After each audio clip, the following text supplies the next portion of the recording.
Hello, so this is a garden update towards the end of summer. Got a visitor over here. Hi Annie. Annie, good girl. Towards the end of summer in Melbourne, I'm doing a few things to prep for winter in terms of improving the soil quality here. You can see I've mowed the grass recently, got halfway through, and I'm just charging my batteries on my electric lawnmower because they weren't fully charged. Anyway, so what I've been doing is putting the grass clippings on the raised beds because they don't have any weeds in them because it's a new lawn, and I'm hoping that it will help to improve the quality of this soil because it's really compacted, sandy, dry soil that doesn't hold water very well. So what I'm doing is I'm just adding a lot of organic matter, as they say, which includes some cocoa coir. So I buy this in 90 litre blocks. It's just the sort of the skin of the coconut, and comes in quite a compact block, and I just soak it in wheelbarrow with a whole lot of water before I put it into the bed, so that it's sort of like a wet sponge when I put it into the bed, and it's not going to be wicking away moisture from the bed. And I've also got some sheep manure here as well. This is the coir that I use.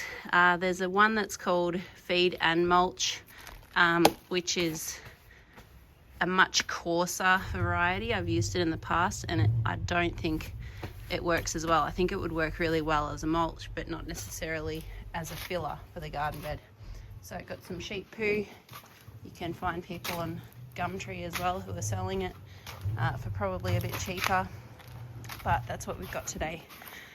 And fruit trees, they're all finished. So we had beautiful plums. They were probably my favorite, along with the apricot out the front.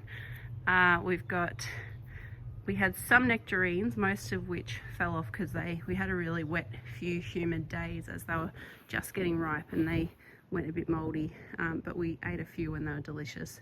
The Alberta peach was amazing. Again, that got a little bit moldy, but we got quite a few peaches off it. This is a quince, which I've used to replace my nectarine, which had a bit of bacterial canker on it. This pear tree here, it's looking gorgeous, and my Nijisakai 20th century Nashi pear as well. Yeah, so they're looking good. Planted quite a lot of sunflowers this yard as a in memoriam to someone special who passed away. So really nice way to memorialize people by planting plants in your garden, their favorite plants and things like that, and it makes you think of them every time you come out into the garden. I've got my tomato plants here. They're doing really well. They're sort of coming towards the end of their life, but I've got about 10 kilos of frozen tomatoes, quite a few jars of sun-dried tomatoes, and then we've got a couple of buckets of fresh tomatoes on the bench as well. Sorry about all this mess here. We're just prepping the shed for plasterboard. Got some insulation in there now, and so we've had to clear all the junk out of the shed just while we're putting up the plasterboard, which is exciting. I'll give you a tour of the shed at some point when it's all set up. We've got a couple of rooms, one of which will be my little woodworking workshop and garden shed.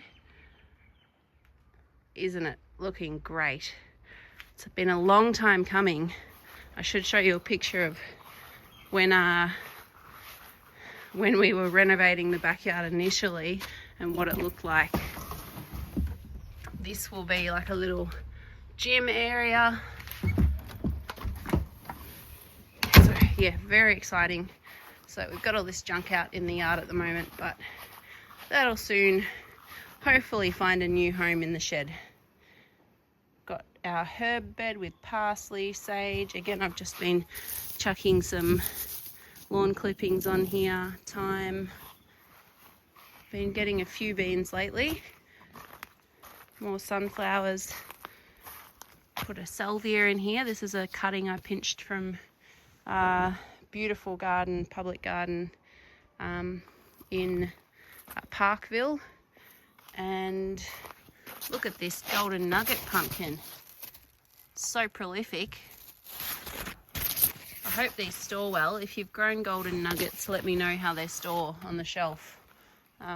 If they don't store very well, I'll probably end up cutting them up and freezing them. Beautiful big tomato there.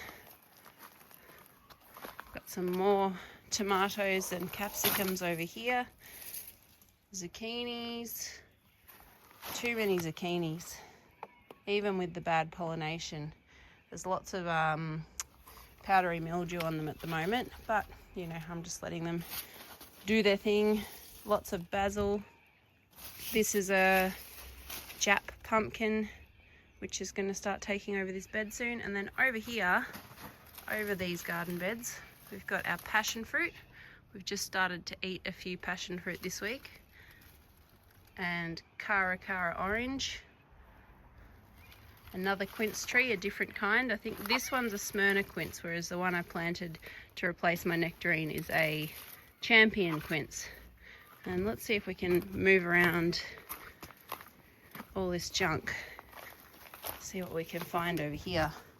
I've got some mint in a pot, and this is a sylvanberry, which is a gorgeous, it's thorny, but it's a gorgeous berry. It's sort of like a boysenberry, blackberry type of berry. Here I've got rhubarb, and I believe I've got some big plans for maybe this garden bed or that tall one over there, because I've just bought myself an avocado tree. I know they need really good drainage, so I'm thinking of planting it into one of the raised beds. This is a good spot for it because it's a little bit sheltered from afternoon sun, with the shed being north of it, and the young trees don't cope too well being in the sun all summer. Apparently they do well in winter in Melbourne. We don't really get much frost where we are.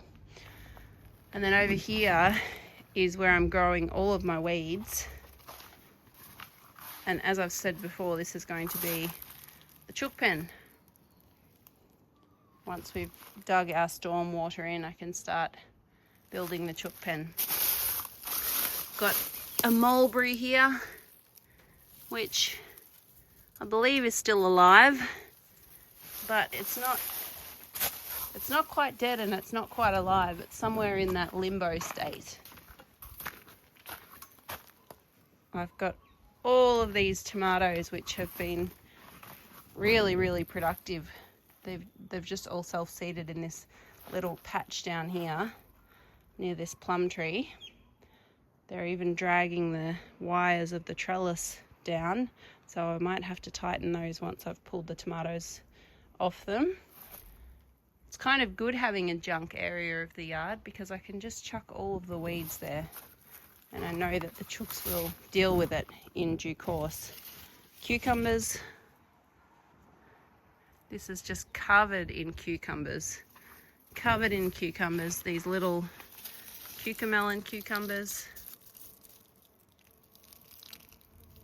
As well as these are a Lebanese mini muncher. Got a bit of powdery mildew, but they've given us loads and loads of cucumbers, which has been lovely. Most of which don't even make it inside. They just get eaten straight away. Down underneath these trees I planted some alyssum and some daisies. The daisies are doing a lot better than the alyssum. Probably because of water. The alyssum looks like it's dried out quite a bit, whereas the daisies are coping well with not receiving that much water. Over here, this is my okra. Check out the flower on it. The ants love it. Pretty special looking flower. Another sunflower here. And I've been having quite a few capsicums as well. So look at all these gorgeous capsicums. They sort of start up when the tomatoes are on their way out, so it's kind of a good transition between the two. So we get loads and loads of tomatoes for months. And then just as they're sort of on their way out, the capsicums all decide to ripen. Good for shakshuka. Anyway, I hope you have a great weekend.